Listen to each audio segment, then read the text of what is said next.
इयत्ता 10वी, विषय गणित, भाग 2, धडा 4, भौमितिक रचना. समरूप त्रिकोणाची रचना. मुलांनो, आपण इयत्ता 9वी मध्ये शाळेच्या परिसराचा नकाशा तयार करण्याचा उपक्रम केलाय. एखादी इमारत बांधण्यापूर्वी त्या इमारतीचा आराखडा तयार करतात. शाळेचा परिसर आणि त्याचा नकाशा, इमारत आणि तिचा आराखडा परस्परांशी समरूप असतात. भूगोल, वास्तुशास्त्र, यंत्रशास्त्र इत्यादी क्षेत्रांमध्ये समरूप आकृती काढण्याची गरज असते. त्रिकोण ही साधी बंदिस्त आकृती आहे, म्हणून आज आपण समरूप त्रिकोण कसा काढता येतो ते पाहूया. समरूप त्रिकोणाची रचना. एका त्रिकोणाच्या बाजू दिल्या असता त्याच्याशी समरूप असणारा आणि गुणोत्तराची अट पूर्ण करणारा त्रिकोण काढणे. मुलांनो, हे लक्षात ठेवा की दोन समरूप त्रिकोणाच्या संगत बाजू एकाच प्रमाणात असतात आणि त्यांचे संगत कोन एकरूप असतात. याचा उपयोग करून दिलेल्या त्रिकोणाशी समरूप असणारा त्रिकोण काढता येतो. सोडवलेली उदाहरणे. आता आपण काही उदाहरणे समजून घेऊया. उदाहरण: त्रिकोण ABC समरूप त्रिकोण PQR. त्रिकोण ABC मध्ये AB बरोबर 5.4 सेंटीमीटर, BC बरोबर 4.2 सेंटीमीटर, AC बरोबर 6 सेंटीमीटर, ABPQ बरोबर 3:2. तर त्रिकोण ABC आणि त्रिकोण PQR काढा. विश्लेषण. मुलांनो, दिलेल्या माहितीवरून आधी कच्ची आकृती काढू. सर्वात आधी दिलेल्या मापाचा त्रिकोण ABC काढा. त्रिकोण ABC आणि त्रिकोण PQR समरूप आहेत, म्हणून त्यांच्या संगत बाजू एकाच प्रमाणात आहेत. यावरून AB/PQ बरोबर BC/QR बरोबर AC/PR बरोबर 3/2. समीकरण 1. आता दिलेली मापे ठेवून PQ, QR व PR यांची मापे काढू. AB, BC, AC यांची मापे ठेवून प्रथम PQ चे माप काढू. AB/PQ बरोबर 5.4 छेद PQ बरोबर 3/2 तिरकस गुणाकार करू. बरोबर 5.4 गुणिले 2 बरोबर 3 गुणिले PQ बरोबर 10.8 बरोबर 3 PQ म्हणून 10.8/3 बरोबर PQ म्हणून PQ बरोबर 3.6 सेंटीमीटर. आता QR चे माप काढू.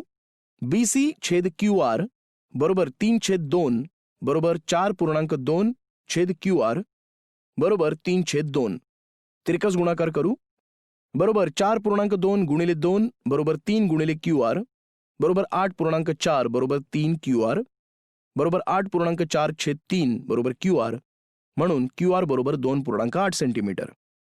आता बाजू AC च्या मापावरून बाजू PR चे माप काढू.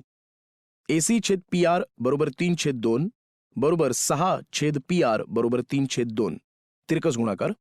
6/PR बरोबर 3/2 बरोबर 6 गुणिले 2 बरोबर 3 गुणिले PR बरोबर 12 बरोबर 3 PR म्हणून 12/3 बरोबर PR म्हणून PR बरोबर 4 सेंटीमीटर. आता आपल्याला त्रिकोण PQR ची सर्व मापे मिळाली आहेत. यावरून आपण त्रिकोण काढूया.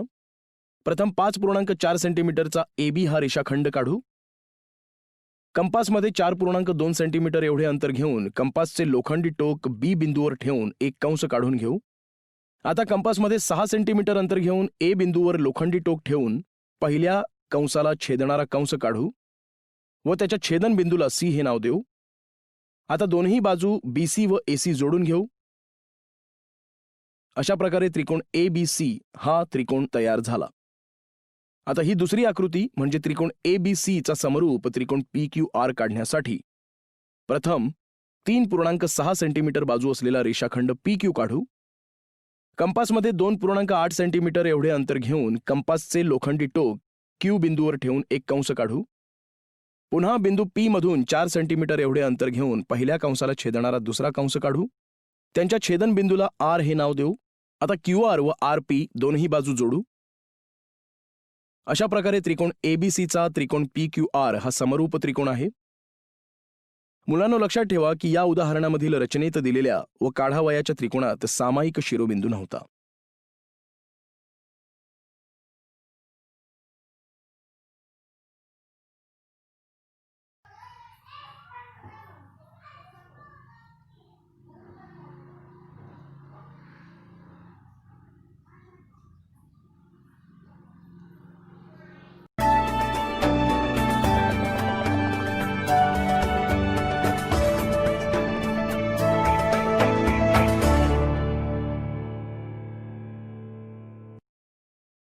एक शिरोबिंदू असलेली त्रिकोण रचना.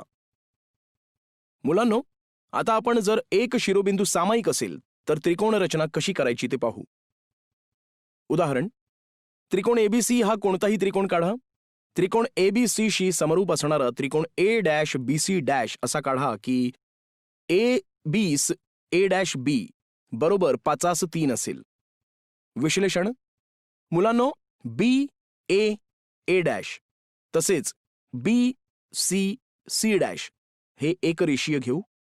त्रिकोण एबीसी समरूप त्रिकोण A dash B C dash, म्हणून कोन एबीसी बरोबर कोन A dash B C dash, म्हणून एबी छेद ए डॅश बी बरोबर बीसी छेद बी सी डॅश बरोबर एसी छेद ए डॅश सी डॅश बरोबर 5/3. म्हणून त्रिकोण एबीसीच्या बाजू त्रिकोण ए डॅश बी सी डॅशच्या संगत बाजूंपेक्षा मोठ्या असणार. म्हणून रेख बीसीचे 5 समान भाग केले तर त्यातील 3 भागांएवढी रेख बीसी डॅशची लांबी असेल. त्रिकोण एबीसी काढून रेख बीसी वरील बिंदू बी पासून 3 भागांएवढ्या अंतरावरील बिंदू सी डॅश असला पाहिजे. बिंदू सी डॅश मधून रेख एसीला समांतर काढलेली रेषा रेख बीएला ज्या बिंदूत छेदेल तो बिंदू ए डॅश असला पाहिजे. बीए डॅश छेद बीए बरोबर बीसी डॅश छेद बीसी बरोबर 3/5, म्हणजेच बीए छेद बीए डॅश बरोबर बीसी छेद बीसी डॅश बरोबर 5/3. व्यस्त क्रिया करून त्रिकोण रचनेच्या पायऱ्या. आता आपण त्रिकोण रचनेच्या पायऱ्या पाहू. 1. त्रिकोण एबीसी हा कोणताही एक त्रिकोण काढूया. 2. रेख बीसीचे 5 समान भाग करा, कंपासमध्ये अंदाजे माप घेऊन. 3. बिंदू बी पासून तिसऱ्या क्रमांकाच्या बिंदूस सी डॅश नाव द्या, म्हणून बीसी डॅश बरोबर 5/3 बीसी द्या. 4. आता सी डॅश मधून रेख सीएला समांतर रेषा काढा. ती रेख एबीला जेथे छेदते त्या बिंदूला ए डॅश नाव द्या. 5. त्रिकोण एबीसीशी समरूप असणारा त्रिकोण ए डॅश बीसी डॅश हा इष्ट त्रिकोण आहे. टीप, बीसीचे 5 समान भाग करताना रेषा बीसीच्या ज्या बाजूला ए आहे त्याच्या विरुद्ध बाजूला बी मधून एक किरण काढून असे भाग करणे सोयीचे असते. त्या किरणावर BT1 बरोबर T1 T2 बरोबर T2 T3 बरोबर T3 T4 बरोबर T4 T5 असे समान भाग घ्या. T5C जोडा व T1 T2 T3 T4 मधून रेख T5C ला समांतर रेषा काढा.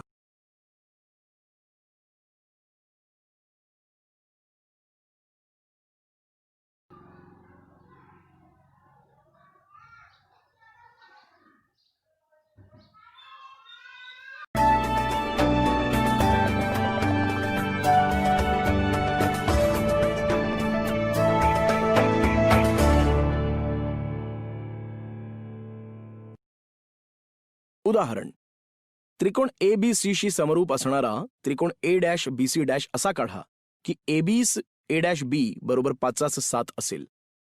विश्लेषण, यासाठी आपण आधी कच्ची आकृती काढूया. बिंदू बी ए ए डॅश तसेच बिंदू बी सी सी डॅश हे एकरेषीय घेऊ, म्हणजेच त्रिकोण एबीसी व त्रिकोण ए डॅश बीसी डॅश या दोन त्रिकोणात बी बिंदू सामायिक आहे. त्रिकोण एबीसी समरूप त्रिकोण ए डॅश बीसी डॅश आहे आणि एबीस ए डॅश बी बरोबर 5/7 आहे. म्हणून त्रिकोण एबीसीच्या संगत बाजू त्रिकोण ए डॅश बीसी डॅशच्या संगत बाजूंपेक्षा लहान असतील.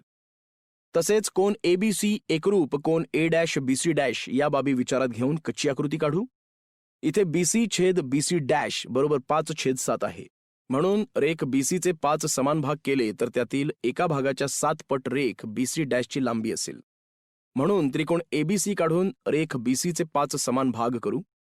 प्रमाणाच्या मूलभूत प्रमेयानुसार बिंदू सी डॅश मधून बाजू एसीला समांतर रेषा काढली तर ती वाढवलेल्या किरण बी एला ज्या बिंदूत छेदते तो ए डॅश बिंदू असेल. अशा प्रकारे रेख ए डॅश सी डॅश काढून त्रिकोण ए डॅश बीसी डॅश हा अपेक्षित त्रिकोण मिळेल. रचनेच्या पायऱ्या. 1. त्रिकोण एबीसी हा कोणताही एक त्रिकोण काढा. 2. रेख बीसीचे 5 समान भाग करा. किरण बीसी वर बिंदू सी डॅश असा घ्या की रेख बीसी डॅशची लांबी रेख बीसीच्या एका भागाच्या 7 पट असेल. 3. रेख एसीला सी डॅश मधून समांतर रेषा काढा. ती रेषा किरण बी एला जिथे छेदते त्या बिंदूला ए डॅश हे नाव द्या. पहा, त्रिकोण A dash B C dash हा त्रिकोण ए बी सी शी समरूप असलेला इष्ट त्रिकोण आहे.